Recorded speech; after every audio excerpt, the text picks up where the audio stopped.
Good evening, believers. How are you doing today? I hope you are doing well. This is Love Coach Dasha coming to you today for the Healing Hour Live. Now, if you've never been with me before, I am Love Coach Dasha, and I am a relationship coach specifically for women who want to stay and reconcile and work things out after infidelity. I know that doesn't seem like one of those things that you're able to do. I know you hear probably from everybody that you're not supposed to do that. You're supposed to just leave them. You're supposed to kick them to the curb. But what if they're your person? What if they're still, even after this infidelity, they're still your person? You still want to work it out. You still are staying. You know, what do you do then? And I'm here to tell you what you do then. I'm here to tell you how you can actually work it out so that the two of you are still together and you're not miserable for the rest of your lives. I think that's the most important thing. Plenty of people stay. People will act like they don't, but plenty of people stay, but then they're miserable going forward in their lives. And I'm here to tell you, you don't have to be miserable. I am all about being happy again after this infidelity. All right. So that's what I'm here to teach you this week. You come on in. Hello on Instagram. Hi. Hello to my people over here on Facebook and YouTube. So glad to have you today. Come on in. Make sure that you're giving me likes. Give me some love. Let me know that you're here. And also hashtag replay if you are on the replay. But I definitely want to talk to you all today. And we got a lot to talk about. So come on in here. Let's get this started. All right. So, first things first, next week, Monday, 11 a.m. Eastern Standard Time, we are starting the Big D Challenge. All right. It's not the Big D you were thinking about, it is the big decision to stay and work things out after infidelity. You might have some doubts about that. You may be feeling really unsure about your position on that. But I am here to tell you that if you can do this, you can do this out of love and you can be successful at this. And you don't have to be afraid of making this decision. This decision is not the end of the world. I know it feels bad to have to make it, but wouldn't you rather have control over your life from now on than to just feel like you are stuck in a corner where you either have to leave or be miserable for the rest of your life? Wouldn't you like a better decision than that? I'm here to help you with that. All right. So make sure you go. If you're on Instagram, I set it up tonight. Matter of fact, if you're here with me on Instagram, go in the comments and comment Big D and see if you get a message from me. Okay, it's supposed to be a message with the link to sign up for the actual challenge. So let me know if that works. Okay, but over here on Instagram, you definitely got it. You got it right here in the group. Oh, Sherry, hi. Glad you're here. Sherry is joining me from Michigan. I know that's right. Oh, it's cold in Michigan, isn't it? Oh, yeah, I bet it is right about now. It's January. Oh, yeah, it's chilly there, isn't it? I live in Virginia. Like, we get like sporadic snow. It's not really cold. I like it here. All right, y'all. So look, we're gonna talk real quick. We're gonna run through like the beginning part a little faster than normal because I got other questions to answer. Okay, so we're gonna go through the basics. All right. I do the basics every single solitary week because there are people coming into my group every single week. Brand new people I'm meeting every week who are just now going through D-Day, who have been going through it for a while and don't know the basics. So I tell you the basics every single solitary week so that you don't miss it. And to remind you to do it because the basics are the basics for a reason. They're very, very simple. And if you don't think about it, if you don't hear me tell you to do it on a regular basis, it's easy to forget about them. All right. So, first thing first, I need you to do your deep breathing. Have you been doing your deep breathing? I need you to work on that. Okay. You've not been doing that. You need to jump on it. You need to step on your game. Get yourself together. Okay. This is a very simple thing. Chair said it is too cold. No, that's right. I used to live in Wisconsin. Can't do it again. My bones ache. All right. But doing your deep breathing, you need to do your deep breathing. If you're not doing that, you are doing yourself a disservice. It is important for you to be able to do this deep breathing because you are dealing with a trauma. Trauma has certain reactions in your body and in your brain. And one of the number one things that your body and brain do when you're under trauma is to change the way that you breathe. Okay? Automatically. That's the first thing that it does. So if you take back over control of your breathing, guess what will happen? You will convince your brain that no, no, I am not traumatized right now. I am okay. I am safe. Things are all right. I don't need to worry. All right. So that's why we do our deep breathing. We need to be doing that on a regular basis, 5 times a day. Just go for it. Trust me when I say, don't worry about doing anything else until you do this one thing for a week. Get into the habit and see from the beginning of the week to the end of the week how much different you feel, how much more in control of yourself that you are if you do it 5 times a day, 5 times in a row. All right. And it's on my YouTube too. It's Start Here and Breathe. It says go on over there and you can run through the breathing with me 5 times in a row. All right. But I'm going to do it with you right now on the live. We're going to do 3 times in a row just because of time.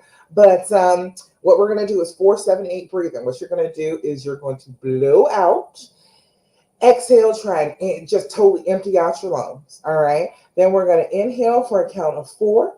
We're going to hold that breath for a count of 7. And then we're going to blow out like we're blowing out a whole cake full of birthday candles for a count of 8. All right. You never done this with me before. You smoke, you got bronchitis like I did last week. It can be a little bit difficult, but trust me, do it with me a couple times. You'll have it. All right. And I want you to tell me how you feel before and after. All right. All right. So first things first, we're going to blow out. Inhale through your nose. 2, 3, 4. Hold it. 2, 3, 4, 5, 6, 7. Blow out. 2, 3, 4, 5, 6, 7, 8. Again. Inhale. 2, 3, 4. Hold it. 2, 3, 4, 5, 6, 7. Blow out. 2, 3, 4, 5, 6, 7, 8. Last time. Inhale. 2, 3, 4. Hold it. 2, 3, 4, 5, 6, 7. Blow out. 2, 3, 4, 5, 6, 7, and 8. Beautiful. How are you feeling when you do that deep breathing? Can you give me a compare and contrast if you're here now or you're on the replay? Let me know. How does it feel when you're first getting into the breathing versus after you do it? Let me know because I get sleepy. This is a surefire way for me to fall asleep. If I ever have any insomnia, which I don't typically, but if I ever do and I'm stuck there and I can't go to sleep, this is the simplest thing to put me to sleep every single time. Okay. It's something about it. You are disconnecting from that animal part of your brain that is freaking out, and you are going into that analytical part of your brain that can count and do math and numbers and whatnot. And so you're accessing that part of your brain, distracting yourself, and then letting yourself relax with those deep breaths in and out. Honey, it puts you right out. So if you're having a hard time with your sleep, do your deep breathing. If you are having a hard time with the triggers, do your deep breathing. If you are getting all agitated, do your deep breathing.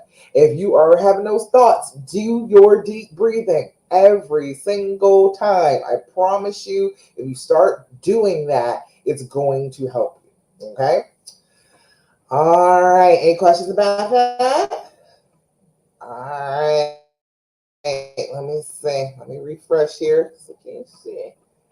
If you've never been with me before, go over to StreamYard.com/Facebook and let StreamYard see your name over there so I can see it on my screen, streaming to everybody. All right. So next thing that I want you to do all the time. I'm always going to ask about it. I'm always going to remind you about it. Do your damn journaling. Sit down. Do your journaling. Okay. I just got a brand new calendar today. It's got some spaces in it. I'm like, oh yes, this is going to be my journaling space for this year. All right. Do it. Do it. Pen to paper. I know we're in this digital age. We like to type stuff out on our phones. that there is something different about connecting your brain to a pencil and a piece of paper and getting those thoughts out of your head and down on the paper. Your brain considers it to be more permanent. There is a place where you wrote it and you know where it is. And so if it's something that your brain wants you to come back to, if it's something that your brain is stressing out over, it can always just go back to that place. That book has the words in it that I am trying to express every single time. So it lets your brain let go of the issue. Okay. So I need you to be doing a couple things with your journaling. I need you to do your date, your time, your level of anxiety twice a day. All right. 5 minutes in the morning, 5 minutes in the evening. Date, time, level of anxiety, 2 times a day, only 5 minutes each. You do not have to write a whole book, okay? That is unnecessary. It'll just leave you kind of confused. You'll be having so many thoughts down on the page, you won't know where to start. Give yourself about 5 minutes of journaling time in the morning to get in contact with your feelings for the day, see how you're feeling. If you're feeling off already and you could be easily triggered, know that. You know what I mean? What is your plan for that? What are you going to do if you start to feel triggered? How are you going to handle that? You can know that ahead of time, have it written down in your journal so that when it actually happens, you don't have to think about it. You just do what you planned. All right. And then at night before you go to bed, it's an excellent way to get your brain to shut the hell up so you can go to sleep. You can put down whatever thoughts that your brain is expressing to you and is stressing you about. Put them down in the book. Say to your brain, hey, brain, I wrote this down in my journal. It is in here. Don't you worry about it. You go ahead and work on this problem while I'm asleep. I'm going to sleep and rest because I need to rest. You go ahead and work on it while I'm sleeping and you let me know what you come up with in the morning. I'm trying to tell you, it's like a miracle. You will come up with the most brilliant answers first thing in the morning if you do this. Okay. So just write it down, tell your brain to work on it, and then it'll allow you to sleep through the night while it's working on the problem. And then you might come up with something brilliant first thing in the morning. All right. Date and time we put up there just because we need to have some data now. We need to make this into a scientific type of journal. We need to know when things happen. So if you are always every Thursday night at 9:15 p.m. feeling like crap, all right, number one, you need to be with me. Number two, we need to write that down in the journal. We need to know that. We need to know that that is a habit. It is a thing that happens repeatedly. You want to pick up on all the patterns so you can uncover all the triggers and then you can start to battle them. Okay. Last thing is the level of anxiety, 0 to 10. All right. We're trying to put a fence around these feelings so that they do not grow into Godzilla on us. Okay. We need to just keep our feelings to 0 to 10. 0 is everything is beautiful, all is right with the world. Write that down. Put a star on that day. Make sure that you pay attention to that. All right. And then there's a 10 day. A 10 is one of those moments where you are out of control. You are losing it. All right. This is I want to rip my hair out, tear my clothes off, run screaming down the street naked if it is a 10. Okay. If it is not that bad, it's not a 10. Don't write that down. All right. You can write down a 9. You can write down 9.99 if you want to. But if you are not losing control of yourself, screaming, throwing things, flipping the hell out, it's not quite a 10. Okay. We got to have some definite boundaries about these feelings so that we can deal with them. All right. All right. Writing that down twice a day. Do that. I don't care what kind of journal you do. Do a journal. All right. All right. Any questions about that? Anything you want to know about journaling or deep breathing? All right, then we're going on to the next thing. The next thing is to get a gratefulness practice in your life. Okay, I need you to be focusing on the good things that happen to you. Okay, I know that this is a terrible thing that has happened to you, and I know it takes up so much space in your brain. I know it does. However, we must start to let some other things take up space in our brain. All right. We've got to stop making this the center of our entire universe because you don't have a bad life. Okay. This is a bad part of it, but this is not a bad life. Okay. more than likely you are not having a bad life, you are having a bad time in your life. All right. And every single one of us has to go through that. So that's not the point. The point is what you do with it now. All right. And if you start off being grateful for things, you can see the good even when you're experiencing the bad. And that helps your brain, which is already in this automatic trauma response state. It helps your brain to recognize that you're not always in danger, that things are not always terrible, that you don't always have to feel bad. All right. So we've got to be on that. Got to be grateful for things. Mama Khan, glad to see you over there on Instagram. Hey, girl.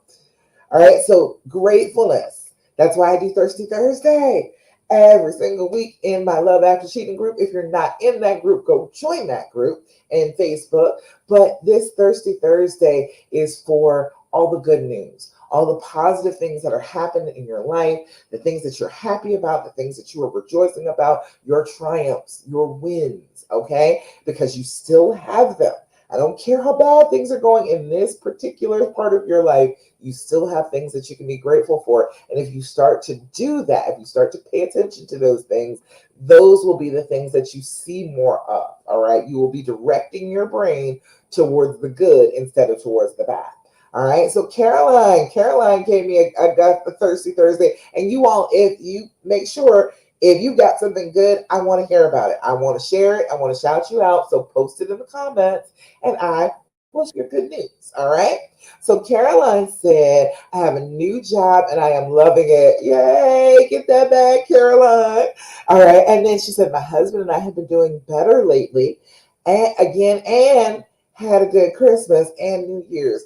Girl, that's what I love to hear. You know, that's the type of news that I am always excited to hear because that's what I want for you. I want you to be doing well with the person that you really love and getting along and having good times together and forgiving and being happy. That's what I want for you. So I'm excited about that. Thank you so much for sharing that with us, Caroline.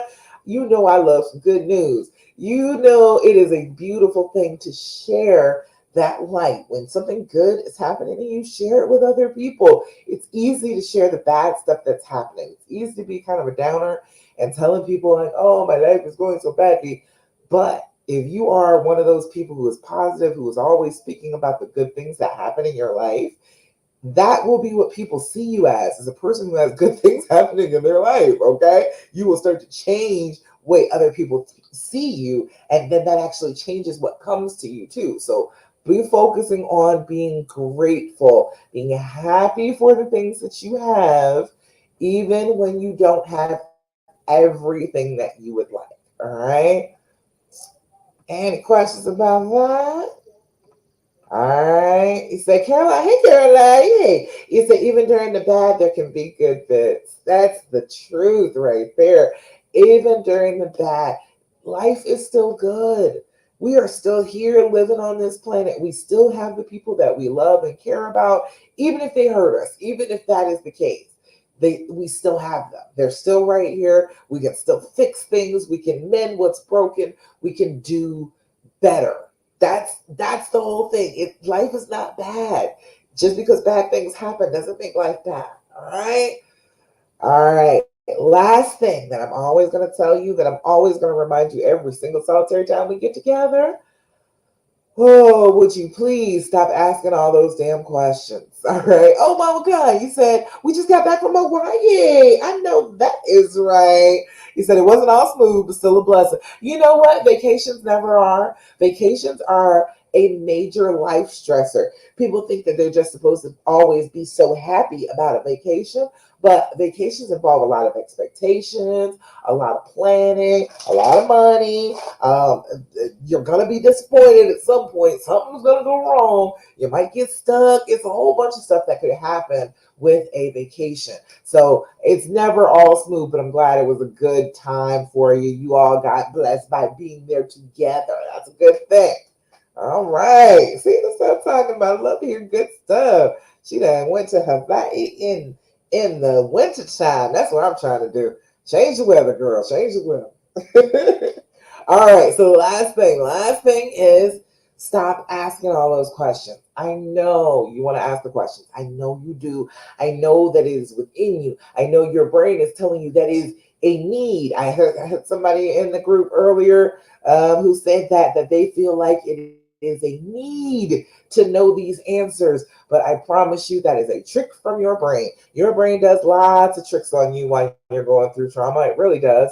And that is one of the biggest ones. It tells you, if I can just know the answers to these questions, if I can just know why with all certainty, if I can just ask this question and have him answer it truthfully, then I'll be able to heal. It's no problem once that happens. Okay, that's bullshit. Your brain is messing with you. Okay, don't listen to that. It's not true. Okay, it is just messing with you. That is a trauma response. Okay, your brain is throwing out every single distraction it can for you not to heal.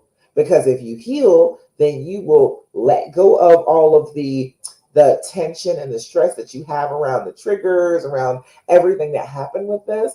And your brain is like, but if you let your guard down, you'll be hurt again. It tells you that, but this part hurts too, right? Being shut down, not being able to be close to your honey, not knowing how to heal, feeling this over and over and over again for days and days and months and weeks and years sometimes at a time, that is painful too. I posit that is more painful. I feel like it is more painful to suffer with the trauma for however long the trauma lasts, because trauma can last for years and years if you don't do anything about it. Suffer like that, or um, open yourself up to the person that you love and just risk it. Like, I feel like if you were going to go for the thing that's less painful, it would have to be the thing where you're miserable. I mean, where you're with your honey. Okay, I don't want you to be miserable all the time. I want you to be happy. I want you to feel like you've gotten your groove back together. But you got to actually put yourself out there to do that, and that's scary. I know, I get it, but I'm telling you that it is a less intense scary than the scary of I will never be happy with my person again. You know, that I think that if you weigh it out, you'll figure out that that is the one that you would choose to go ahead and try and heal, to risk it, to put your heart on the line for this person that you love, instead of trying to shield your heart and keep it away from them when that's not what you really want. All right. So, we got to stop asking those questions now. Okay, if you got to ask a question, all right, I give you options. I don't want to stress your brain out as too much. All right, if you got to ask a question, if your brain is hollering and it's like, I want to ask this question, all right, your brain is itching, it's messing with you, and you are just dying to say the thing. All right, I want you to take a moment and switch up and do one of these. All right, this is it is the Healing Edition deck. THEAND. That is what it is. It's about $30 on Amazon. It's 199 cards with questions on it that are healing for your relationship. All right. So instead of asking him, well, what position did you have sex with her in? And did you use condoms? And all of the things that you want to ask that aren't going to do you any good, that are just going to cause you more suffering when you get the answer. All right. Instead of those, do some of these. All right. So I'll give you a couple. You don't need a bunch of these, okay? That's why I only do about 3 of them every time we talk. And you see, that goes for like a whole year. But, dude, if you sit down with him and try and do like 5 of these cards, it's too much. It's overwhelming, too much information. Don't do it. Couple of these, 2, 3 tops is all you need, all right? And then you sit there and you discuss it, and you think it over, and you work with it and play with it a little bit. Don't just say, oh, okay, I got to answer that question, and just toss it aside. Let's have some conversation about it. Let's open up about it, okay? All right, so describe a turning point in our relationship. Oh boy. It said, why was it important to you? So it could be a good turning point. Doesn't have to be a bad turning point. So describe a turning point in our relationship, and why was it important to you? All right, that's a good one. That's a good one for you. Besides the cheating, what's the turning point in your relationship? All right. Besides that he cheated, okay. Besides that, all right. Oh goodness, we've had a whole bunch of them because we've been together for a long time. So you get a whole bunch of turning points when when you've been together a long time. But when he got himself together after all the cheating started working, trying to figure out the whole bipolar thing, that was a big turning point for him to actually understand that there was something going on with his brain that he could actually like study up on and do something about. That was a turning point. All right, next one is, how do you heal? That's a good one. What if they heal completely different from you? What if their healing is, I have to go into the room in the dark and just sit and be quiet by myself? What if they do it like that, and then you're like, well, I gotta talk about it. I gotta sit there and chit chat about it and talk it out for hours until I feel like it's better. All right. That's a fundamental difference right there. We need to talk about that. We need to know that about each other so that when we are in need of healing, we can give the other person the healing that they need. And what is one thing you never want me to forget about you? Ooh, I like that one. That's a good one. My husband just wants to be remembered as a good man. He wants to be a good memory. Um, he realized, I think that's what it was. He realized that if he kept on the way he wasn't going to be a good memory for me and the kids. And he was like, that's what I want to be. I want to be a good memory. So I think that's what's about him. He wanted to be a good guy. He wanted to be a good dad. He wanted to be a good husband. He wanted to be a good man. All right, let's see. So, one more time. What is one thing you never want me to forget about you? I don't know. That's a good question. Y'all tell me if you can think of the answer for that. What's something that you wouldn't want anybody else to forget about you? It's a good one. I don't know. I want people to never forget about me that I'm right about this. I am right about how to heal. I'm right about how to fix this, how to reconcile. I'm right about this. All right. That's what I would like people to remember about me. All right, let's see. You all let me know if you got questions, comments, thoughts, complaints. I am here for you. We gonna answer some questions, but I've got questions posted already.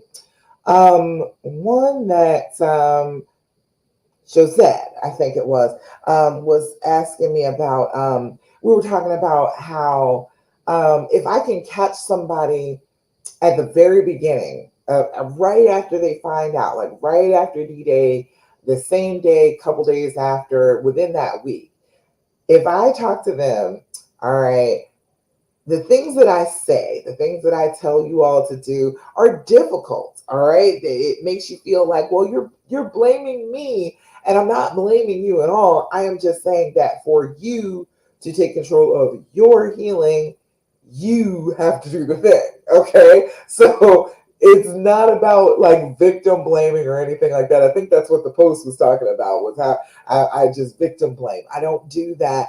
I am telling you about how you can heal what is going on with you right now. You don't have to wait for somebody else to heal you. I hate that. I don't like the idea that we feel like we have to be rescued. Like, oh, he did this. And so since he did this, he's going to have to fix it. That seems like the dumbest thing ever. Like, why would we trust him to be the one to fix this? Like, even if that was possible, even if it was possible for somebody else to fix your feelings, okay, even if that was a thing, and it's not, okay, even if that's the case, why would you want to wait on him to be able to figure out the way to heal you and fix you instead of you just healing you and fixing you? Why would you want to wait on that? Why would you take any extra time and instead of just healing yourself, taking control of that, being the damn queen that you are, and deciding how you want to feel and feeling that way? I feel like it's crazy for us to just be like, oh, yeah, I'm going to put all of my healing into the hands of another person. All right. So if I catch you early, like right after it happened, I can usually get through and have you feel like that echo chamber that's out on the internet is not necessarily what you want. I'm all about going back to the love, all right? And out here on these internet streets, there's a ton of people who are like, just leave him. Run, girl, run. Don't be with him no more. Kick him to the curb. And a lot of people, would stay if they had ever heard you can stay. If they had ever heard that from anybody, if anybody ever said, it is all right for you to want that, and it's all right for you to do that. And I want you to know right from the very beginning, if you are just catching this from the very beginning of your trauma, it is okay for you to do that. You don't have to be afraid of doing what you want. If this is the person that you love, you shouldn't have to give them up because they did something stupid. That's not fair to you. That's not fair to you at all. So I am all about that. I'm all about figuring out what it is that you can do to actually heal yourself so this relationship doesn't have to go by the wayside, that you can keep it and you can be with the person that you want to be with and be happy on top of it. So then, okay, so if I can catch you real early, that's great. But people who have been out here in these internet streets and listening to all the madness come to me with a whole bunch of messed up beliefs, okay? Everybody that comes to me that has been out here listening to other people in other groups, I think it's the chump lady. A lot of people come to me from her group because it's like they're really towards like leaving, like not being with them anymore. There's so many different groups out there. They're like, just kick them out of your life, let them go. And then if I get women after they've been there, they're feeling a lot of guilt and shame and really like angry and sad because they feel like they're doing something wrong, wanting to be with the person that they loved because they've heard so much madness from other people. And I'm here to say that you don't have to listen to that crap, okay? If I can catch you, like after you've already heard all that, I would say to not always believe everything you've heard. You don't have to believe everything that you think, okay? Your brain is firing off, telling you all sorts of things right now, dealing with this trauma. And not all the things that your brain tells you on a day to day basis are correct. So if you get stuck in these thoughts that, oh, well, I'm wrong for this and I shouldn't be doing it, I want you to come out of that. I want you to think for a moment, why am I giving myself such a hard time about this? Why am I beating myself up about this? And then I want you to come talk to me, all right? Because I will pat you on the back and I will tell you, you do not have to be ashamed. You don't have to hold yourself back. You don't have to punish them. You don't have to do any of the crap that those people out on the internet are saying.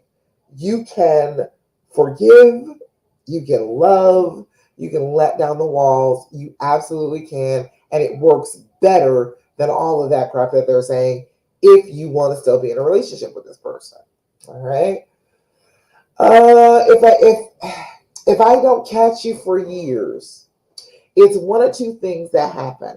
If I catch somebody who's been dealing with this for years and hasn't been able to let it go, one or two things will happen. Either they'll be so ready to get out of pain, they'll do everything that I say, be model clients, and they can get out of pain. Without question, they can do it, no problem. All right. But then there's the other side. If you've been in pain like this for years, it solidifies in your brain. Your brain gets into the habit of the trauma response. And so if your brain is automatically defaulting to the trauma response, you get real comfortable in it. All right. You get real comfortable with wanting to punish, wanting vengeance, wanting to be mean, wanting to be nasty, wanting to make them remember how bad they hurt you. And then that solidifies in your brain. And it is very very hard for me to get through to those women. I think that is what happened with the person who said I was victim blaming in the group. She's been in pain for years. She's been off and on in the group for years. And so every time we talk, it's like, well, no, I don't want to do it like that because I'm telling you something that is different from what all the other people out here are saying. And so it's scary. It sounds like I'm nuts. It sounds like I'm telling you to do something crazy because I'm telling you to do something that other people aren't doing. But my thing is, if you're already hurting, doing it your way, and it's not working. It's not fixing anything. The relationship's not getting any better. The pain is not lessening inside your own heart. Why the hell not do something different? Like, why do we have to keep on doing things that are making us miserable just because other outside people say that's the way you're supposed to handle it? Like, who said that they know? You're talking about people who like left their relationship or are still in their relationship and miserable after the cheating. So I say, listen to me because I'm happy after the cheating. After that, we are having a lovely relationship. We are having so much fun, and it gets better and better and better and better and better every year. That's the angle that I'm teaching you from, is how to get to that place. I'm not miserable trying to get you to miserable. And I'm not miserable trying to get you to happy. I am happy trying to get you to happy. Okay? I want you to come along with me. I want you to be here with me. I want as many women as I possibly can help to understand what this is like, to get to the other side of this, to let this weight go, to make it so that you have the person that you love without all the suffering. I feel like you can do it. I did it. And my situation was probably even harder than yours. And I was able to do it, so you can do it. Come on. All right. That's the way I feel about it. So, it depends on where you are. You let me know.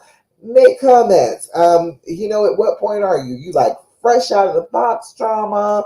Are you, months in, less than a year, listening to all the crap that's out there? Or are you past a year and suffering needlessly and stressed out and freaking out about what about what I say to do to get out of that pain? Let me know, okay?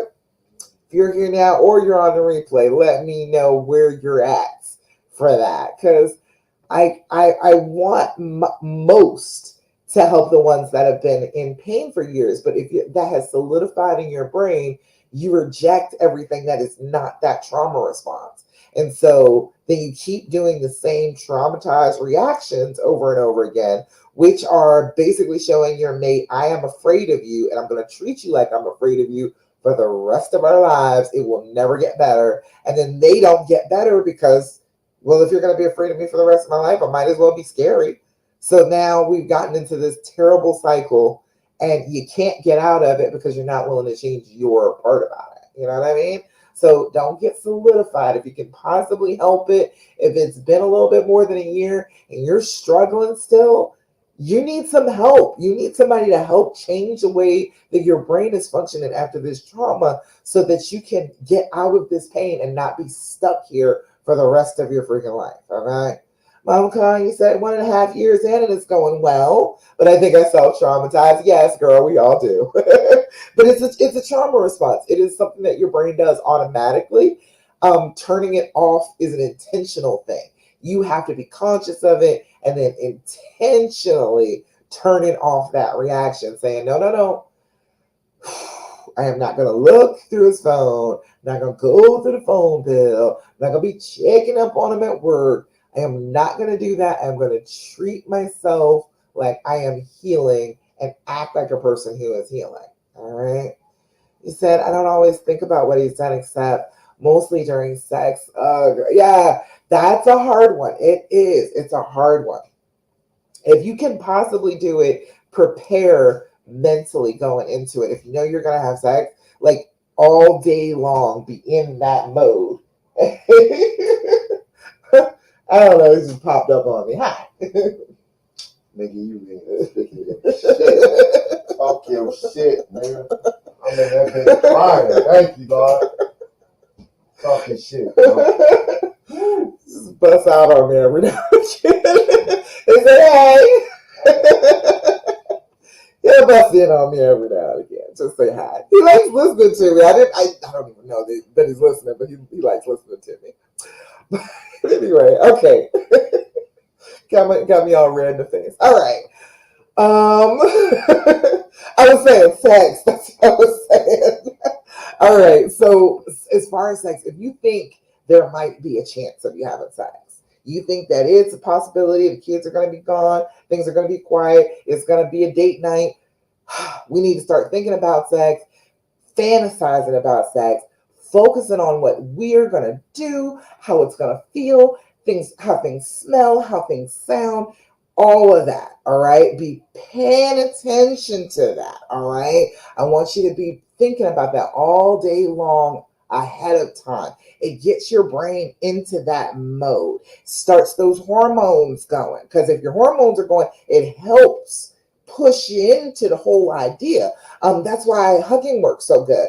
Hugging your mate for 20 seconds at a time at least starts the oxytocin flowing. You want to be close then. You want to be skin to skin contact. So start off with that. Make sure that you're getting in those hugs and touches and loving on them during the day. Plan on the things that you're going to, your shower and everything. You're going to get your smell goods together. You're going to get the silky lingerie that's going to make you feel all sexy, because this is not, that's not for him, that's for you. It's for getting yourself in the right mindset. So you, every time it starts to go towards what he did with her, you know, as you are together with him, as you're kissing, as you're starting to get into it, making out, starting to get the ball rolling, if your brain starts wandering off to her, you bring that right back around by focusing on your breath. That breath thing is important, girls. I'm trying to tell you, the breath thing works, okay? Bring yourself back to your body, all right? Bring yourself back around to you and them, not him and them, okay? We're not thinking about them. That's not important. We are in this moment right here. So if we are inhaling, exhaling, follow that inhale into your body. Feel it go all the way down to your toes, all the way out to your fingertips. Nice, fresh oxygen. Blow out. Get that carbon dioxide out. Slow your breathing. Pay attention to your body instead of what's going on in your mind.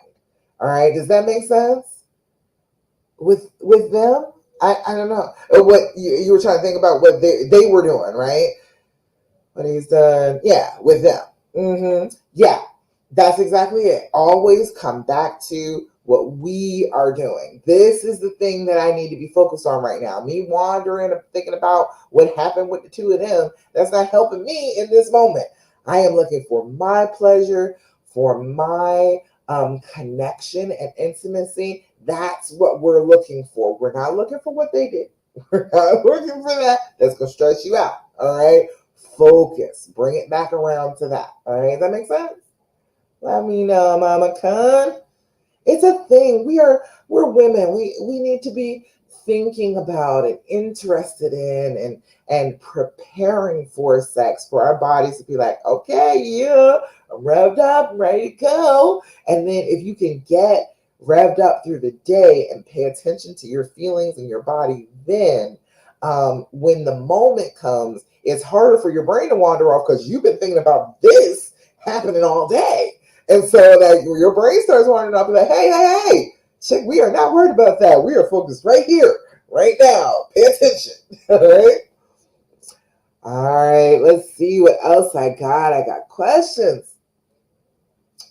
All right. Let's see. Makwala, you said your love life was a mess, but you didn't give me any question. Like, I don't know what question I need to answer for you. Let me know.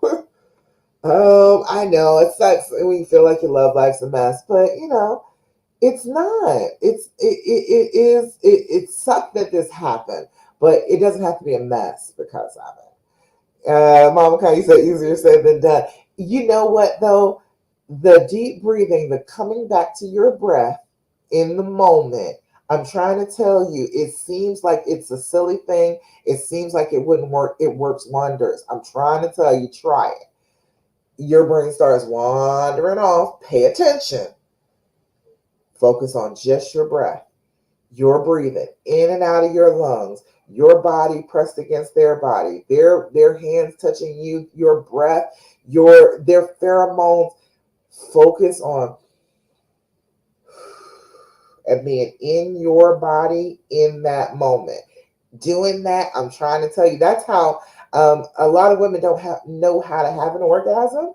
And that is a huge part of it. It's just freaking breathing. If you like shut down your breathing, or your breathing is all jagged and messed up and you don't have enough oxygen, it's hard. It's difficult to get there because your tissues aren't getting enough oxygen to sustain that pleasure. So if you focus on your breathing and just on your body, paying attention to your breath in and out of your body, if you start to wander again, you bring it right back to that.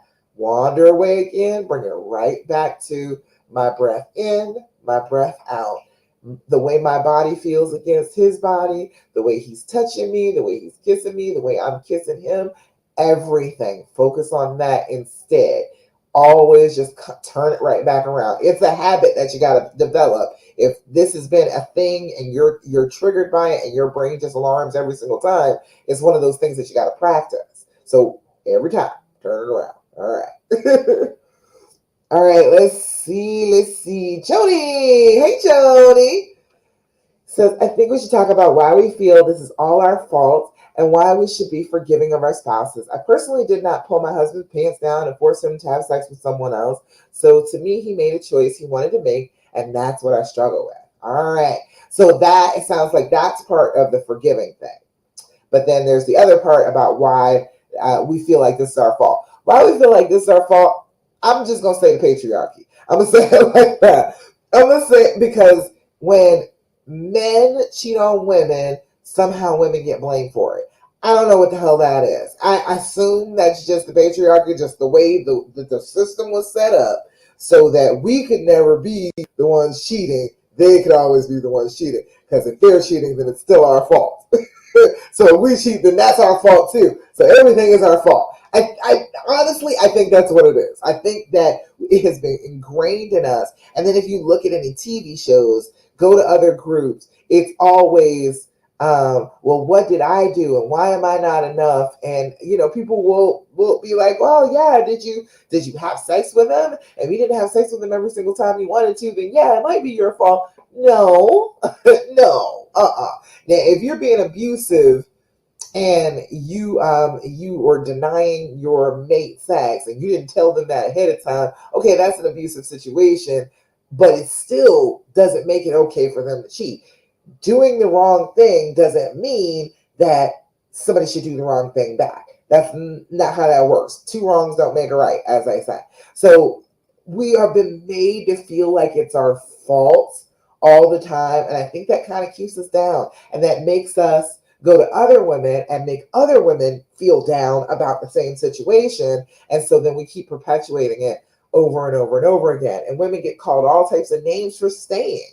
Like, okay, yeah, all right, well, I do want to work this out. Now we're clowns and all sorts of, and pick me's and all sorts of other things because we want to stay and work it out because we love this person. So we're made to feel bad about it no matter which way we go. So we might as well just do what the hell we want. Right? That's the way I feel about it. We're gonna be blamed for it either way, so we might as well just go ahead and do exactly what it is we want. For me, it was staying. For me, is I love this dude. I want to stay with him. I want to work things out. And if you're gonna give me a hard time about it anyway, all right, I might as well do what I want to do anyway. All right. Hey, Kit Kat, I see you over there on Instagram. As far as okay. Why do you feel like it's your fault? You all tell me too. Why do you feel like it's your fault? Do you feel like it's your fault?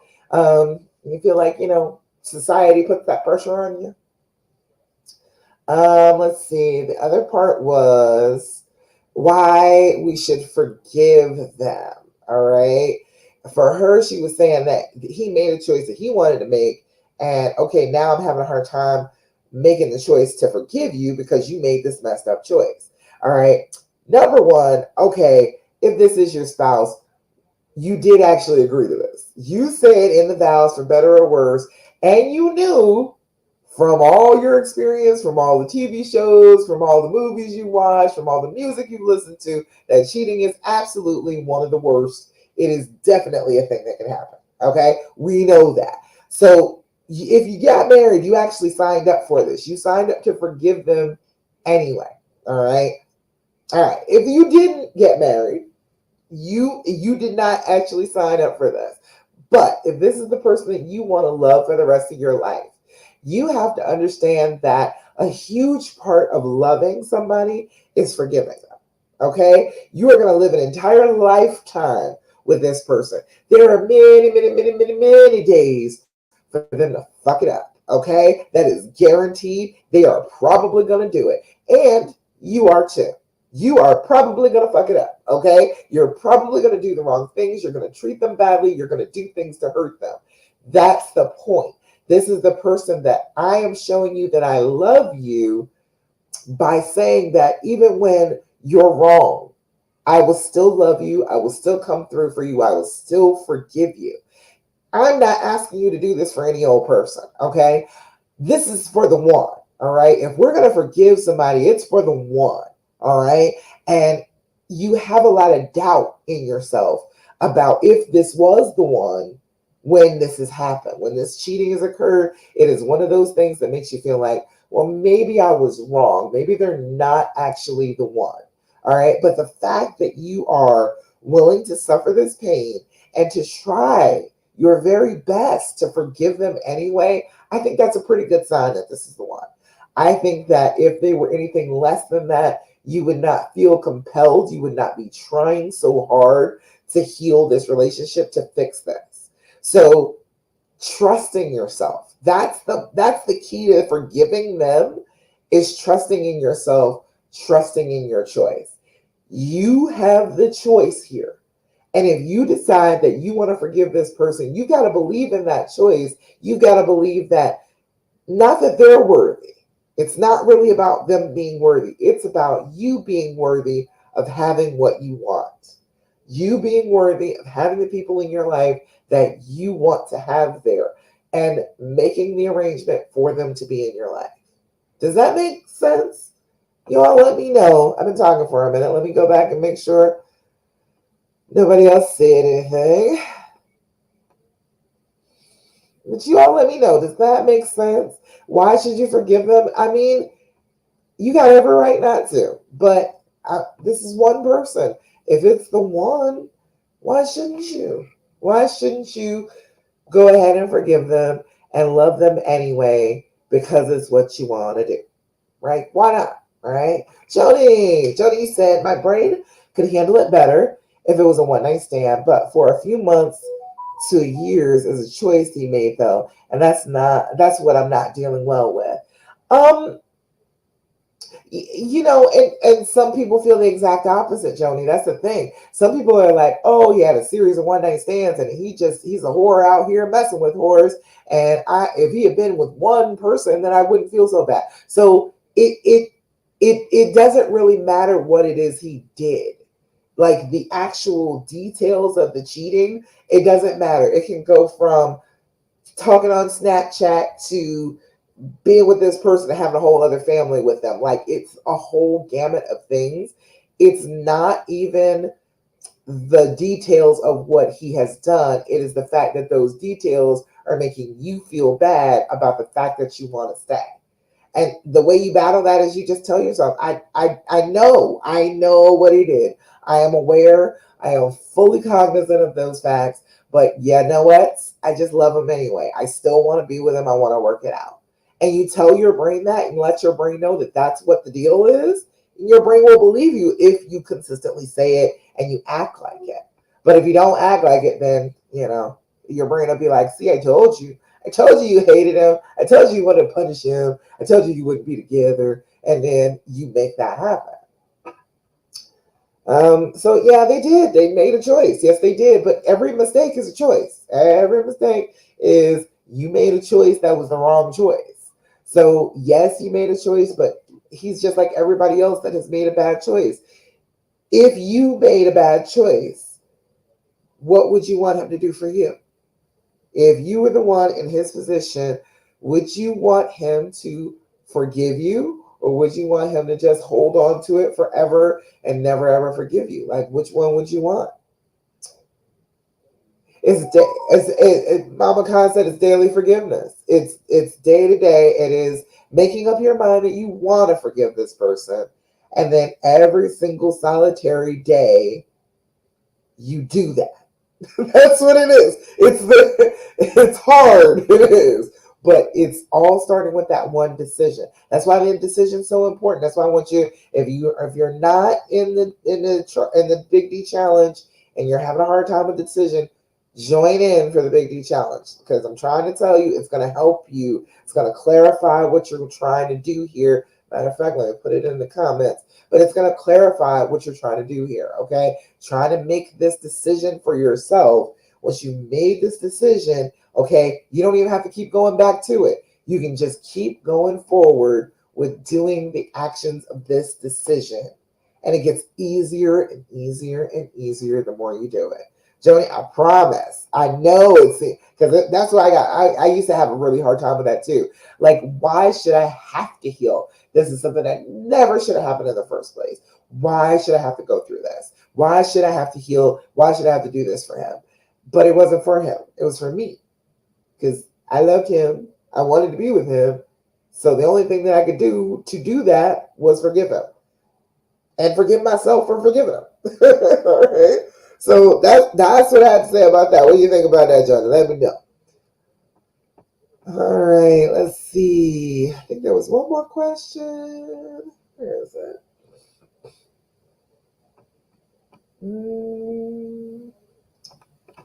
Go back. One more.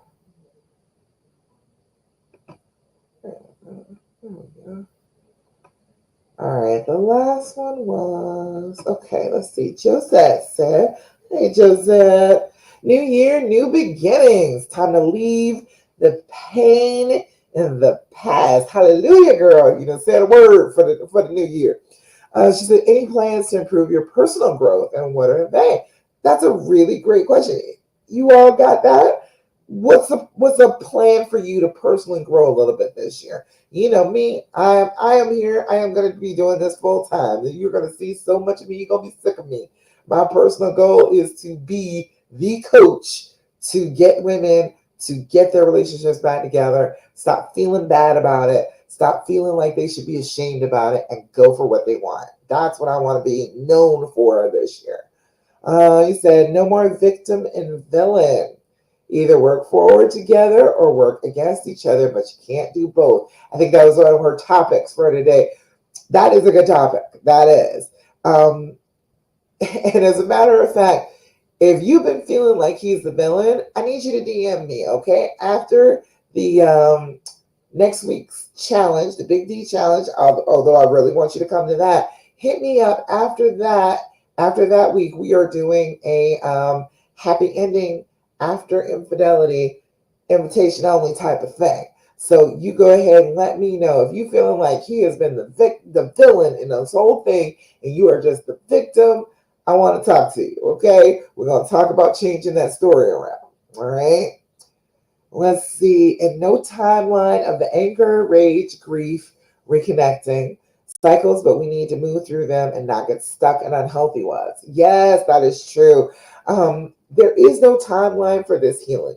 Now, let me just say, if you can be with me, if you can do what I'm saying, if you were gonna be my client, all right, and you can sit with me, you can do these lives with me, you can do my group program with me, and work with me for about 6 straight months, all right. By the end of the year, okay, work with me straight for 6 straight months, then carry on those same habits, keep that momentum going for another 6 months. You can be out of pain. Okay? You can be a whole different place. You can be over damn rainbow if you could work with me like that. All right. Now, I know not everybody can afford to do all that, but I'm just saying there is a timeline. You can expedite this if you get some support. All right. As part of the dreams formula is getting some support to actually help you through all of these things that you're going to be doing, like the redirecting your thoughts, like reminding you to do your breathing, doing your journaling, directing those thoughts. I, I'm here for you. If you work with me for about 6 good months and then keep it up for another 6 months, you will be in a completely different time zone by the time you end. All right. But if you're just trying to be out here doing this, there's not a timeline for this. My actual timeline for really, really feeling better, like completely feeling better, was about 4 years. It was okay. He cheated for about four, and then at that point, from about four on, for another 4 years, I worked on the dreams formula. I figured it out. I figured out that I had to decide that I wanted to do this and carry through with that decision.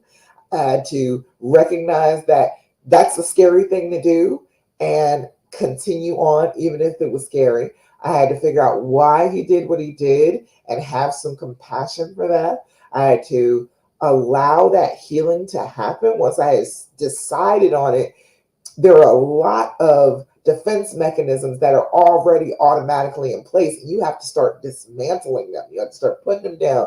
You got to put your ring back on. You got to start being enthusiastic about having sex again. You got to start, doing intimacy and hugging and kissing and being loving towards one another. There was the M, which is managing those triggers. The triggers tripped me out for a good little minute. I had to work with that, but I figured that out. So it took me about 4 years, and then the S came because I was like, damn, this would have been a whole lot easier if I'd had somebody to tell me all this stuff. But I didn't. I didn't see it in any books. I hadn't been on, well, as far as the internet went back then, I hadn't really seen anything about it on the internet that would actually help. So I spent 4 years working on this myself, understanding these things, trying to figure out exactly how to heal. And I have made it a shortcut. I'm trying to tell you, you do not have to take that long. You do not have to stay in pain, in rage, disconnected, angry, sad. You don't have to stay like that forever. You do not have to do it. You can, in a very short amount of time, in about 6 months. I mean, you'll be rolling in about 6 months. In about 6 months, really start to change things around, start to see the differences in them too, and really get the momentum going towards healing. It does not take as long as people think it does, but you have to start. You have to do the thing. Them is not going to help you. They can do all of the things. They can be doing every single solitary thing right, and that's wonderful. But if you're not doing the work on healing yourself, you will not heal. It just is not, it doesn't work that way. He cannot fix your brain from inside of his brain. He can't do it. All right. Joni, you said, I wouldn't expect him to forgive me, but I personally would never do this to someone. I have enough respect for myself and him that I would leave first. Well, see, you're assuming that this all meant he wanted to leave. That's not true. And that is a very rarely true. I don't even know where that came from. Just because somebody cheats doesn't mean they want to leave their relationship. And even if that is the case, even if they cheat, all right, does that mean that they shouldn't have love in their eyes? If they love this person, but they did something to feel better, they did something to medicate themselves, that doesn't change the fact that they love the person. That's not it. I know it's a thing. I know everybody tells you that has to be the case, that they just never loved you if they cheated on you. And that's some bullshit. It really is. People love all the time and do the wrong thing all the time. There's a saying among Christians, you can love God and still sin. Okay?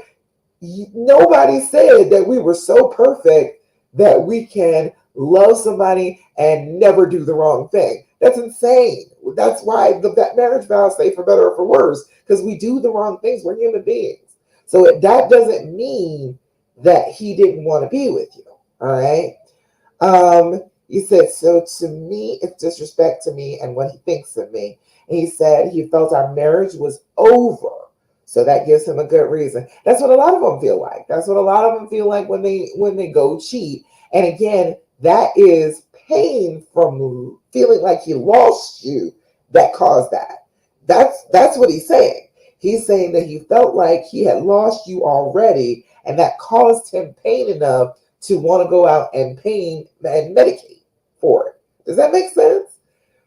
I know, and their men are terrible about this whole situation too, because they think that if you're not like head over heels, like, oh, palpitations, and oh, I'm so in love with you, and I have to be with you every second. I have to be all over you. If they don't feel like that, they feel like it's not real love. But that's infatuation. That's the very beginning of love. That's not like the extent of consistent married, we are going to be together for the rest of our life love. That's not the same thing. So, you said, why didn't he leave to find someone else? Because he loved you. That's what I'm saying. He was worried that it was over. It made him feel bad, but he wasn't going to be the one to leave. He did not want to leave you, Jody. He thought you wanted to leave him more than likely, but he didn't want to leave you. That's what it is. I know that it's hard to understand. I know that it feels like that can't be true, but that's why he didn't leave. He did not want to leave you. He wanted to be with you. That's why. That makes sense? I know it's stressful. I know. Because I know you'll hear out there in the world, you'll hear out there on the internet, well, if they loved you, they would never do such a thing. That's crazy. That's crazy. If somebody loves you, they can't mess up. That's insanity. That is giving attributes to love that love doesn't have. All right. That I can love you and just never hurt you ever in the whole life. That's crazy.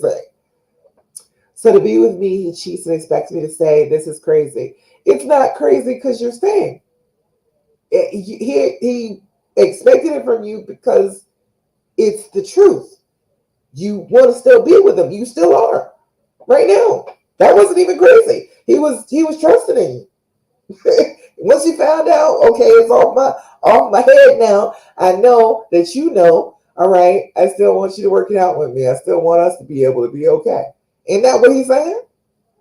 Isn't he trying to be with you still? Isn't he wanting this to work out? He didn't leave because he didn't want to leave. If you want to leave, you can leave, but you haven't left. So if you're not leaving, you are staying, you might as well start behaving like you're going to heal. Holding on to this is not helping you, it's not helping him. It's just driving you nuts and making you feel bad. And you don't have to continue to feel bad. You can just go ahead and say, okay, all right, it's stupid and I shouldn't have to do it, but I love him and I'm staying anyway. And if that is the case, then just stand up for that for yourself. If that's what you want, why should you be ashamed of it?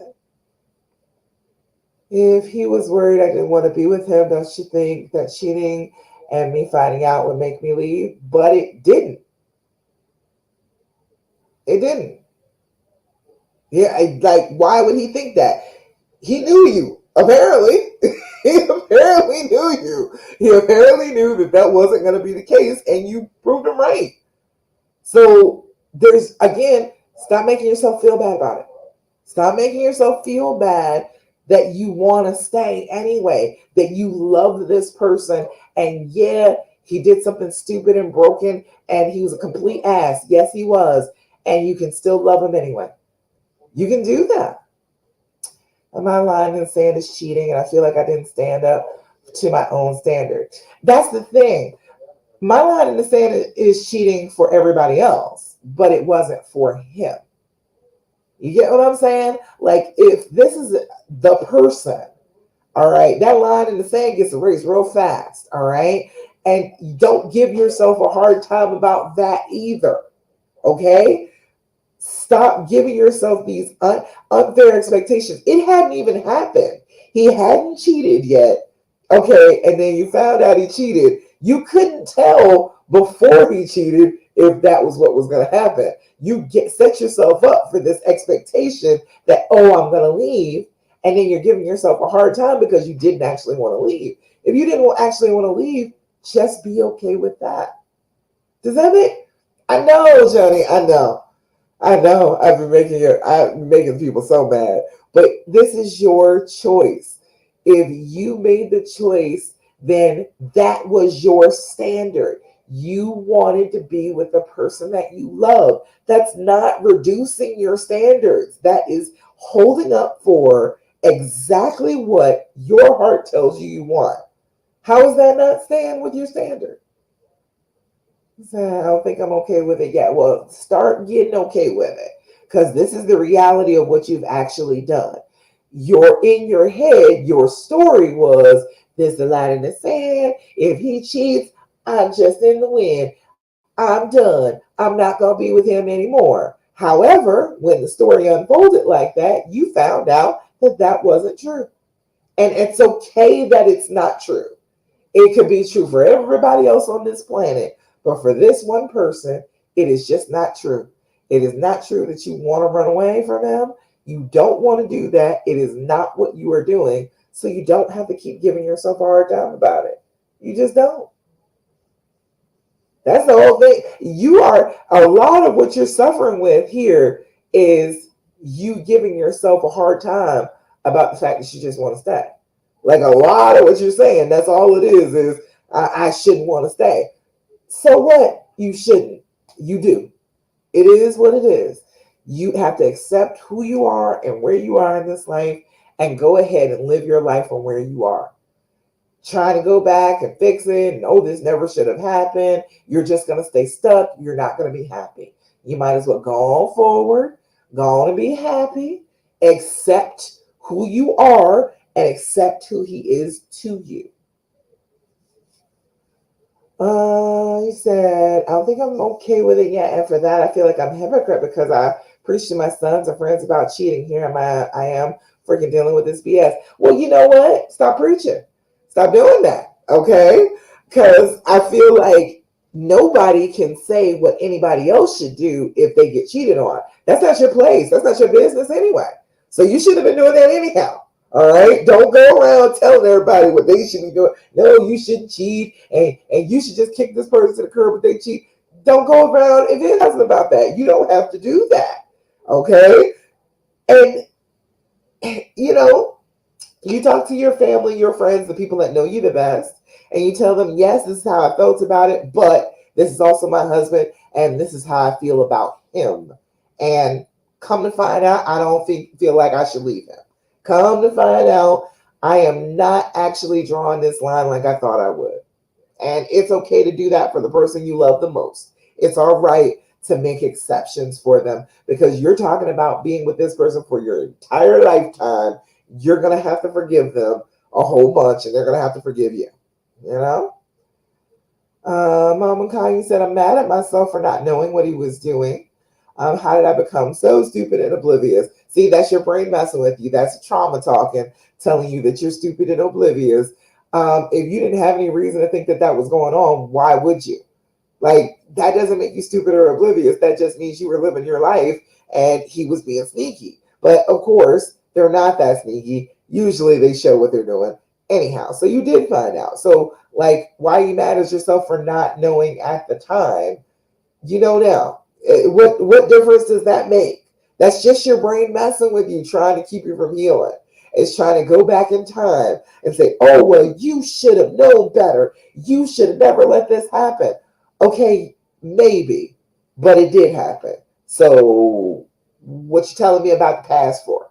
Is there anything I can do about that? Absolutely not. I cannot push a button in time travel and go back and know what I didn't know. I can't do that. So I'm going to stop giving myself a hard time about it. I'm going to believe in myself that I will know for the next time because I have paid attention this time. And if that happened again, I would know what was going to happen. I'm a very smart cookie. I can do that. And just move forward. If you are always living in this pain, okay, you're blocking yourself from having any type of future. All right. If you are stuck here in this pain and you can barely breathe and you can barely think, you can't make any plans for the future. So you're just perpetually in this pain. It doesn't change because that's where you are focusing. That's what you are looking at. How this pain happened to me. How could I have let it happen to me? I can't believe this happened to me over and over and over again. You stay stuck and then you can't make anything better in the future. And then you stay stuck in the now of, oh, I'm so hurt and this is the person that hurt me. So you've got to start now to get to the better future. This moment now started from way back in the past. There's nothing we can do about that. We can't do anything about the now we're experiencing right now. All we can do is plan for a better now in the future. Does that make sense? Let me know if I'm sounding crazy, too metaphysical for you. mm, let's see. Joni said, I think I knew he was and didn't care at that time to even look. And then I looked and found out he's not who I thought he was. That's two separate sentiments, Joni. You're saying you kind of knew, and most of the time we know because they're not that damn sneaky. We're usually way smarter than them. We do know before they tell us most of the time. But okay, you're saying that you knew, but you didn't look. And then, yeah, you looked. And then you're like, oh, he's not who I thought he was. He was exactly who you thought he was. He was exactly who you thought he was. He had the bad portions of himself and the good portions of himself. You're not insane just because he showed a bad portion after he showed good portions. He showed good stuff, made you fall in love, made you want to marry him. Y'all been together for years. Okay, then he did bad stuff that you weren't quite aware of, but you knew deep down in your heart, you went looking for it. So you knew. All right. So you know exactly who he is. Don't sit here and give yourself the out that, oh, I was just blindsided and I didn't know what was happening. No, no, no. You are just saying that you were smarter than that. All right. You did know. You had the feeling. If it ever happened again, you would have the feeling again, you would know. But up until then, you were good. You didn't care about any of that. You weren't worried about that. You were happy. All right. He said, I made it super clear that if he feels the need to do this again, then he has to leave and no talking is needed. He says, I'll never risk what means the most to me. Oh, that's sweet that he said that. Like, yeah, I'm like, you say that, but you would want to talk. You can say, yeah, that's crap. I'm trying to tell you right now, there is no way in the world that he could just go ahead and say, hey, I want to cheat on you, so I'm going to leave you, and there's no conversation involved. That's not going to happen, okay? Sherry. Hey, Sherry. He said, if they cheat and they find out you're not going to leave and give them another chance, won't they just think it's okay to keep cheating because you're going to stay anyway? How much cheating do you tolerate and put up with before you say no and protect yourself? You can only take so much pain. All right, let me start from the bottom of that. Protecting yourself and love do not go together. If you want to have love, you cannot act like this is a person you are afraid of and shield yourself from them and keep your heart away from them. You can't have both. So if you want to protect yourself, you're not wanting love. That's not what you're trying to live for. You are trying to live to protect yourself and protect yourself only, because love ain't about you. Love is about the other person. Love is about giving and what you can be open for. All right. So if your only concern is protecting yourself, you might as well give up on the whole relationship thing altogether, because that doesn't go together. It's not going to work. Okay. You can't keep treating somebody like you're afraid of them and get love from them. Those two things do not match. Love and fear are opposite emotions. So if you keep treating them like you should be afraid of them, they're going to act like somebody you should be afraid of. Okay? That's just how it works. If somebody treats you like they should be afraid of you, you start acting like a person that they should be afraid of. It's just how it works. Okay? You can only take so much pain. And I think people are overrating pain. I do. I think pain is one of these things that we live on this planet with. We are human beings. We are in this body. We are here to experience emotions. And trying to skirt around and avoid all pain is cheating. I feel like it's not a good thing to do, because you're going to avoid a lot of things that you will be better for because you were scared of pain, because you were scared of a feeling.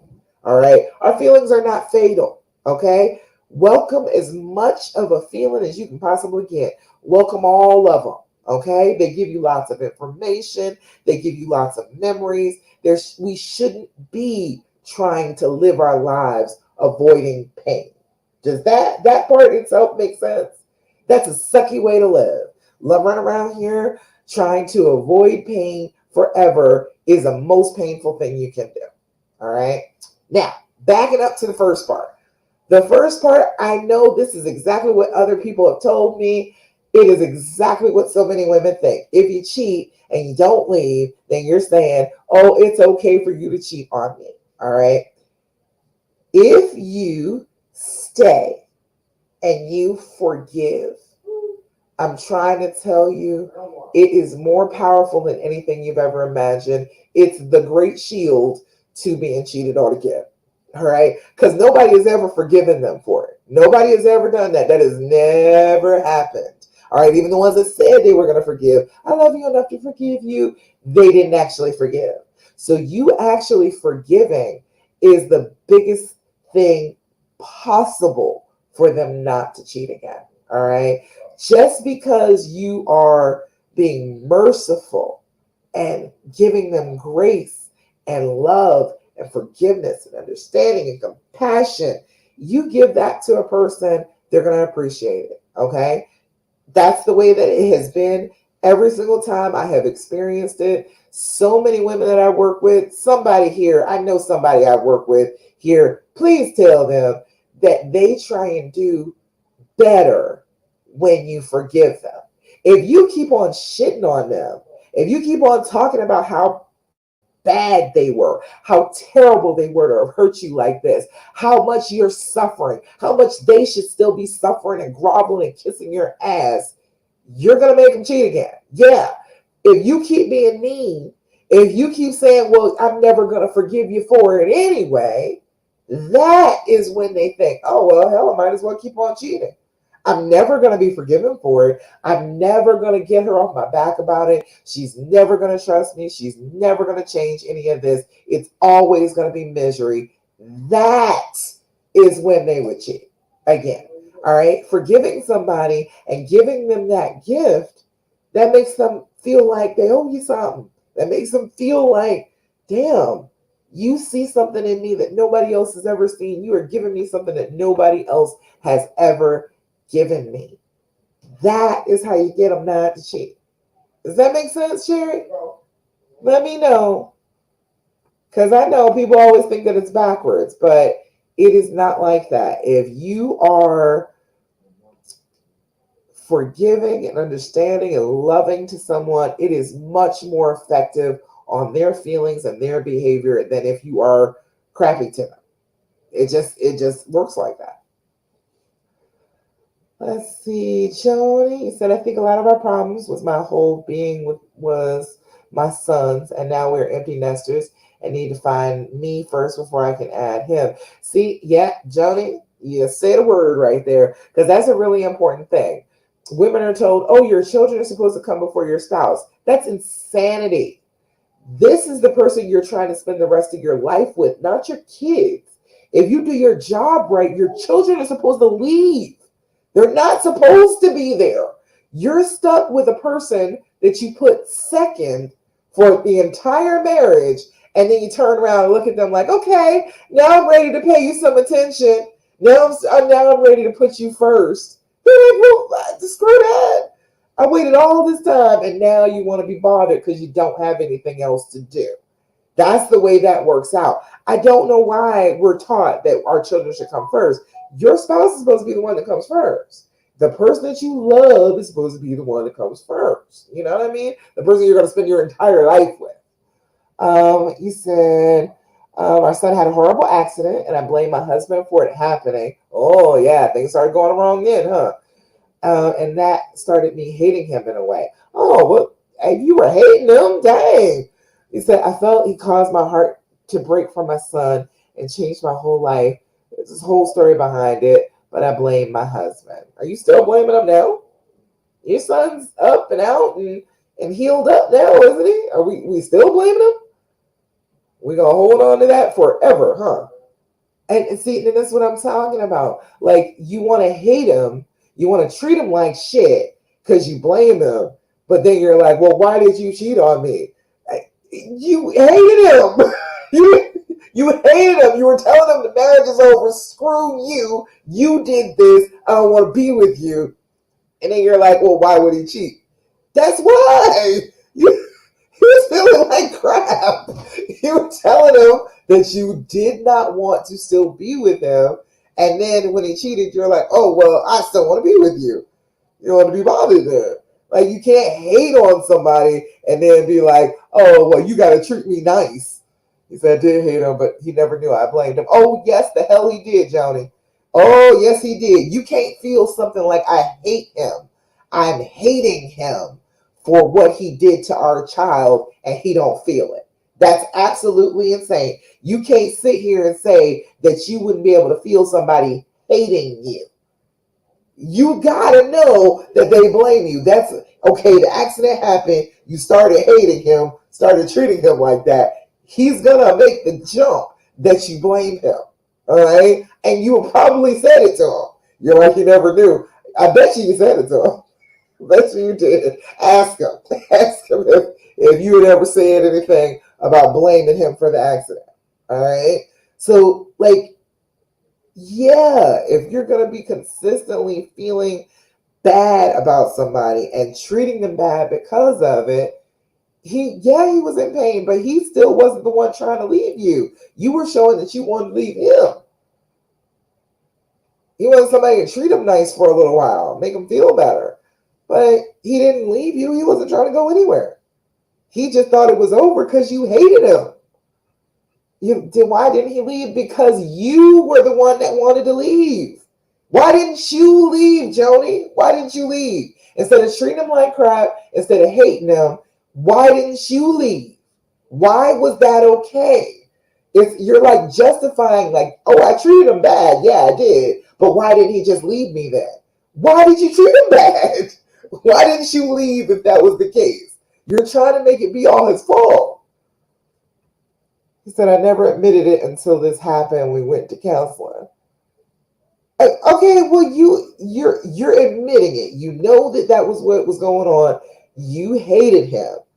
Why not just leave instead of keep treating him like that? Like, you're like, why didn't he leave? You were the one had made up your mind that you hated him and you didn't want to be with him. And you treated him like it. So you could have left too. But again, neither one of you left because you love each other and you want to be together. That's why neither of you left, Joni. That's why it is. He didn't leave because the same reason you didn't leave. He wanted to be with you and you wanted to be with him.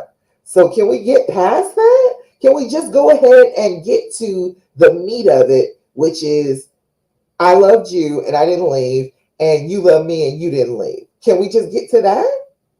Instead of going back and forth about who should have left who, let's treat each other good now. You can do that. So I should have, but focused on my son's pain, which the accident resulted in a death that our 19-year-old has to deal with. Yes, they will have to deal with that type of pain. Yes, they do. However, that doesn't mean that you got to throw your whole marriage away because of it.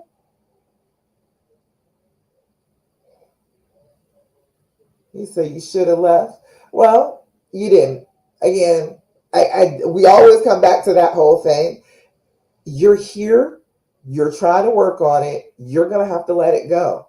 You're going to have to stop hating him. You're going to have to start treating him like he's actually your husband, like you actually care about him first. You're going to have to start doing it. That's the way that you're going to get out of pain. If you keep on feeling so angry with him, blaming him, you're going to stay in pain. So I think I just shut down and focused on my son only. Yeah, it sounds like that's what you did. But you don't have to do that anymore. You got choices. You got choices about what you do now.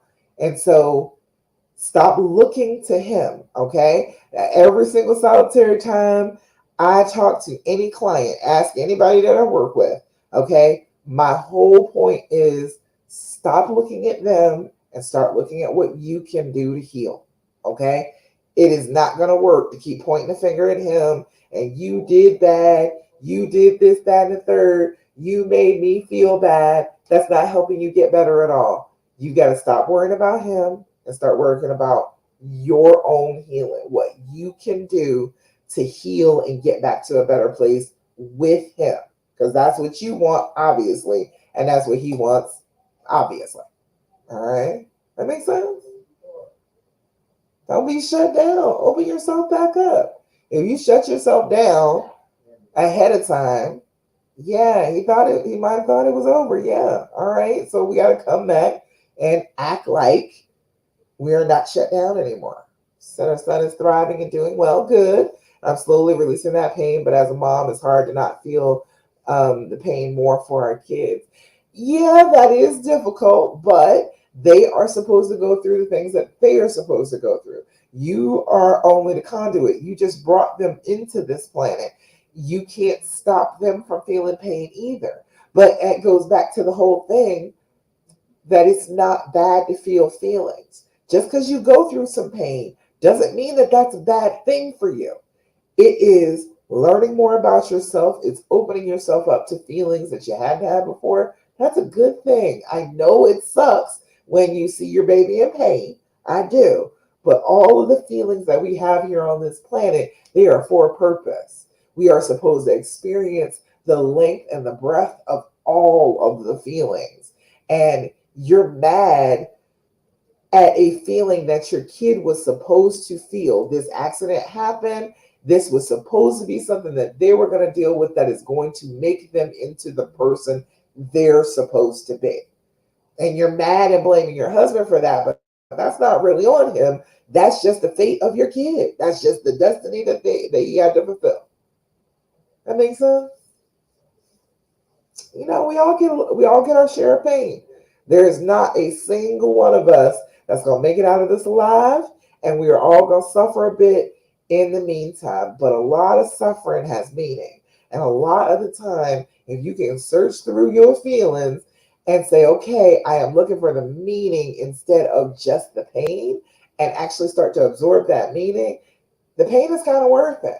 Like the fact that right this minute, every bit of pain that I felt with my husband through the cheating, through the girl living with us, through the drugs and the jail and the everything, the amount of pain that I felt, every bit of it was worth it to be able to tell you all about it.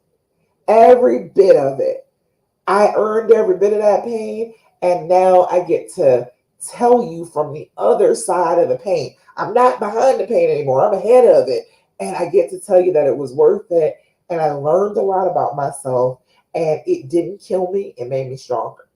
All right. So it was worth it. So, a lot of pain, in the moment, it's like, oh, it's not worth it. But then in the long term, if you look back on it, a lot of pain is worth it. Sherry said, I'm so sorry, Joni, for all that you and your family are going through. Yes, indeed. See, and people be apologizing, and then I get in trouble because they're like, you're not being sympathetic. Joni, I don't want you to feel like I'm being unsympathetic to you. I just want you to start on the healing path. I understand everything that you're saying, every reason that you have to justify staying in pain, but I'm saying that I don't want you in pain anymore. Even though you are justified in staying in it, I don't want you to have to suffer with it anymore. And these are the things that you got to do to get out of that pain. Okay? I know it sucks. They make this big old mess and then we have to clean it up. But these are your feelings. It is your mind. You are the only one that is capable of healing yourself completely and getting yourself to a better place. And then once you do that, okay, then you can start working on a relationship. And sometimes the relationship comes back super great. And sometimes it's even harder afterwards, and then it gets great. So you just got to work on it. You got to try and get yourself out of this pain and see if you can make something beautiful again with the person that you love. Sherry said, um, I wish you had not to go through what you did to help us, but I appreciate you. Oh, you're so welcome. You know what? My husband apologizes all the time still now. And you know what? I can accept apologies now. Back in the day, he would apologize. I was like, you're not sorry. But now I can accept it. But I'm like, dude, really, it's okay. Because I had to learn this. This was a pain I had to suffer through to be able to learn all the steps to get out of that pain. I am glad that I got that. I am glad that I got that amount of pain, and I'm glad that I got the knowledge to be able to get out of that amount of pain. Because, damn it, this looks like it sucks. I know it sucks. I've experienced it. I can see it from you all that it sucks. You don't want to continue to go through it. I got the answers. I'm here for you. He said, Joni said these damn TV shows on TV are triggering about cheating and lying. Hell, I can't watch TV sometimes. A good thing to do, Joni, is to go back to a TV show that you know. Go back to something that is funny or an adventure or something that you know doesn't have any cheating in it. Let me think. I am kind of obsessed with the latest Star Trek. What is the name of that Star Trek? I can't remember. It's Star Trek. Is it Voyager? Discovery. I am obsessed with it. Okay, that is something I can watch, and I don't think, if I recall all the storylines and everything, I don't think there was any cheating in it. And it's one of those things that if you have a TV show or something that you can watch and there is none of that in there, it's so much easier on your brain. If you just go back and rewatch something that you already watched, it's safe to watch it. It doesn't trigger you because you've already seen it. You've already seen everything on there. You know exactly what's going on, and you're not going to go back to feeling triggered because you're not getting the input that would trigger you. Does that make sense? So, and like find an old TV show, find one that you get into, that you're like, for the most part, I didn't see anybody cheating. It was some adventure, fun times, things to do instead of like the emotional part. Watching romances kind of suck too. But yeah, you said you better watch the Brady Bunch. Yeah, that's a good one too. That's a good one. Older shows that you know about them, you've watched them before, they're pretty safe to watch. So if you can get like a safety show, it's good to go. I did, I was watching the 100, and in the very, very beginning of that was some cheating, but I don't think there's any more cheating like for the rest of it. I think it was like and it wasn't even cheating. They got sent down to Earth from space, and they thought they weren't going to see. He thought he wasn't going to see his wife or his girlfriend anymore. And that I'm like, I don't know if that's really cheating. Just being sent down to a radiation-soaked planet, and I don't know if that was really cheating. But his girlfriend made it down, and she felt like it was cheating. But I mean, it was one of those situations where he might not have made it. It was a life or death type of situation. So I don't know. I don't know if I can necessarily blame him for that. But yeah, there's a lot of shows out there that don't have it. So if you go ahead and you just have that to be on play, it's something to go in your brain that is not something that could be, stressful or dangerous to you. All right. Woo, I've been talking. I didn't get to talk very much last week because my voice is still a little shaky right now, but I didn't get to talk much last week, and I'm happy I got to talk this week. I feel better. I love to talk to you all. All right, so if you've been with me or you're watching me on the replay, make sure you do #replay and DM me. Message me. If you've been with me all this afternoon, message me. I want to invite you to something, okay? All right, so let's get to the end here. And this is one more thing that I want you to be doing, okay? We've got our deep breathing, we've got our journaling, we've got our gratitude practice, we've got not asking all those questions, okay? 4 things, we're going to add one more to it. That is doing your affirmations. I need you to be saying good things about you, okay? It's real easy. Like Mama Khan just said, how can I be so stupid and oblivious? Your brain is telling you all that stuff as a way to block you from healing. We must shut that off in order to heal. So we've got to start saying our affirmations, saying good things about ourselves to ourselves, so that that automatic negative thought about ourselves shuts down. All right. So get yourself, it doesn't matter what it is. It could be an app, it could be a book. I got a deck of cards. It does not matter. Find yourself some affirmations and then be regularly doing affirmations. First thing in the morning, when you wake up, look yourself in the eye, in the mirror, and tell yourself this affirmation like you believe it with all your heart. And then all through the day, not one time, all through the day, especially when the negative thoughts start coming, you repeat your affirmation. You replace those negative thoughts that you have in your brain with your affirmation. You notice a negative thought, we're not thinking that thought. We are thinking how beautiful and wonderful I am. All right. Always consistently bringing your brain back around is going to make it so that the rut that has been dug in your brain by this trauma starts to get lifted up a little bit. It's not going to continue in that loop. Okay. All right. So, oh, look at that. Look at that. That's a good one for today. Today, I forgive. Look at that. Today, I will forgive any mistakes I have made and love myself unconditionally. Joni, I think that one was for you, babe. I think that one was for you today.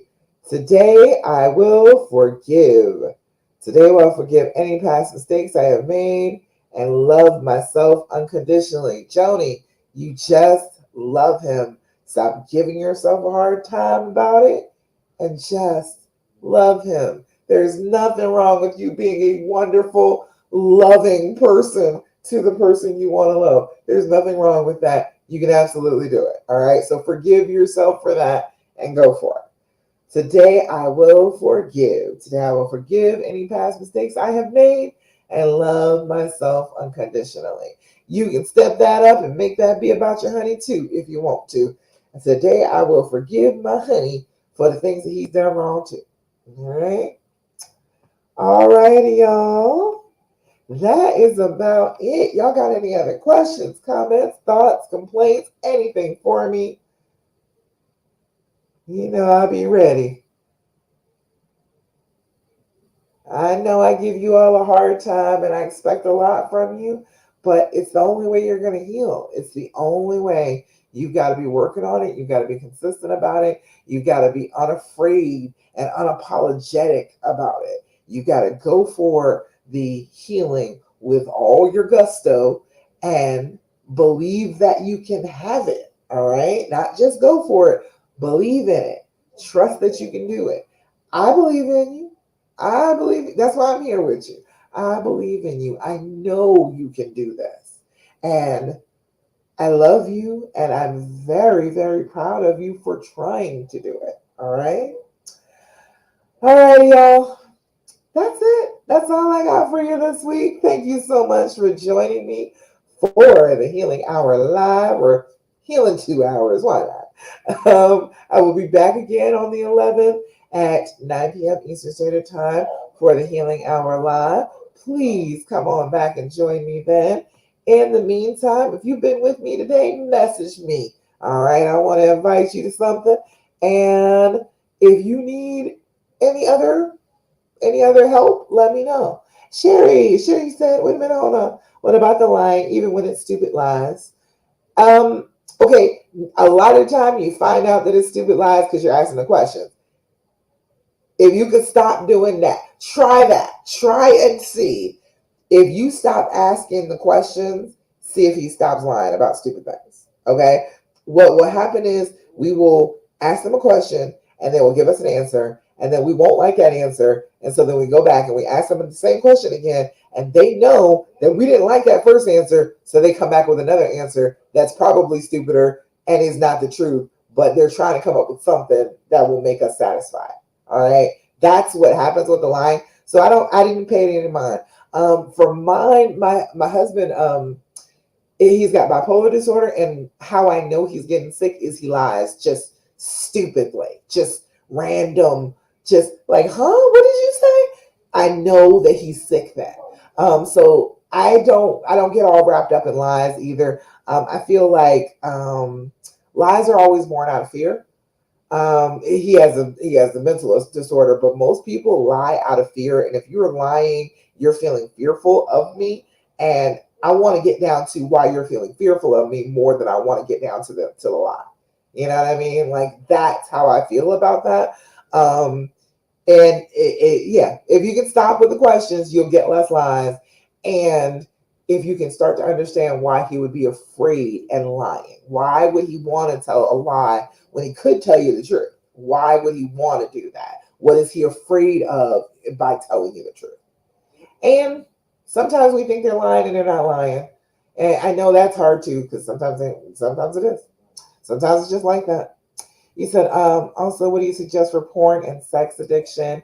Sex addiction, Sex Addicts Anonymous is great. I fully recommend. Although you have to be careful with calling something an addiction. You may not like it, and you may feel like they do it too much. But addiction is like it is making your life unmanageable. You can't do the things that you need to do to carry on your life because you're so addicted to the thing. You're not going to work because you're looking at porn. You're running around cheating all the time because you're such a sex addict. Okay, if your life has become unmanageable, it's an addiction. If you just don't like it, that doesn't necessarily make it an addiction. All right. If it is a real true addiction, it can be treated like all addiction. Most addicts are just pain med seeking. That's all it comes down to. They are hurting for some reason and they don't want to hurt, and it feels better to have sex and it feels better to watch porn, and then you don't hurt. And then people chase that high, like they do with regular drugs like heroin. That first time you're flying, you got that dragon on your back, but now, okay, we're chasing the dragon now because now it doesn't feel that good the next time. It doesn't feel as good as the last time the next time. And so you keep on chasing after it, trying to make yourself feel better and making your life worse and worse and worse as you go along. So you got to be careful with just calling something addiction versus you just don't like it and you don't want him to do it often. All right. Um, Sex addicts, you can tell with the sex addict now. Most of the time, their lives are getting a little unmanageable if they've been running around chasing sex all the time. You can start to tell, but if it depends on the person because some people have really high sex drives and they're not sex addicts. They just like to have sex a lot. And so you can't necessarily judge that. It's a lot based on whether their life is completely unmanageable with this thing in their lives. If his life hasn't become unmanageable, then it's probably not an addiction. It's probably something you just don't like. I feel like grown people can watch porn. I feel like we spend our childhoods being protected from things, and okay, now we're grown ups. We should be able to look at what we want to. If we want to masturbate, we should be able to do that. I think that's some self care. But if it gets to the point where it's interfering with your relationship, it's interfering with what you need to do during the day, okay, then we have an addiction, then we have a problem. All right. Because I watch porn. I feel like, there's interesting porn out here. That is a job. It is a job that you should appreciate, that this is hard work that these people are doing for us out here. So I feel like, that is a legit thing that people can do, and it doesn't necessarily have to be an addiction just because they happen to like it. All right. Okay, I think that's it. That's all the questions. Sherry, you let me know. You can text me about it and we can talk more about it. But let me know. But Sex Addicts Anonymous is great. It really is. If you are at the point where your life is unmanageable, you causing all types of problems, work those 12 steps. Work them out. All right.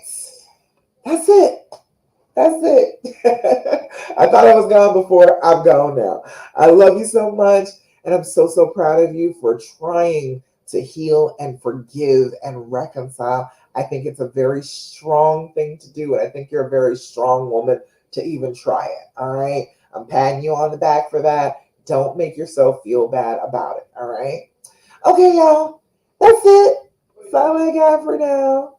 I will talk to you again next week. All right. Thanks, music. You're back. Just wanted to say bye. He said bye. All right, y'all. Bye. Bye on Instagram. And bye over here on Facebook and YouTube. You didn't want to leave on you. Because I walked out before. Yeah.